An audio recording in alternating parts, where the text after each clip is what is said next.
feeding, that too you're feeding your first child when you're pregnant the second time. கண்டிப்பா milk secretion அதனால பாதிக்கவே பாதிக்காது. அதுவும் முக்கியமா ரெண்டாவது குழந்தைக்கு. இது ஒரு மித். இதை கண்டிப்பா நம்ம பிரேக் பண்ணியே ஆகணும்.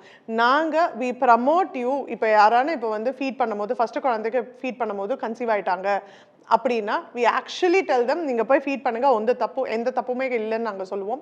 பிகாஸ் ஃபீடிங்னால உங்களுக்கு ஃபர்ஸ்ட் குழந்தையோட பாண்டிங் தான் இன்க்ரீஸ் ஆகுமே தவிர அந்த ஃபீட் பண்ணுறதுனால ரெண்டாவது குழந்தைக்கு மில்க் குறையும்னு சுத்தமாக சம்மந்தமே கிடையாது. Do not worry at all.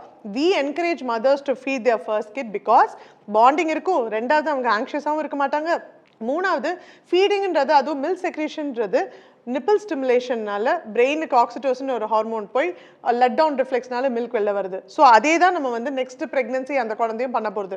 So obviously அதனால ஃபர்ஸ்ட் குழந்தைக்கு நீங்கள் ஃபீட் பண்ணுறீங்கனால செகண்ட் குழந்தைக்கு மில்க் இல்லாமலாம் போகவே போகாது.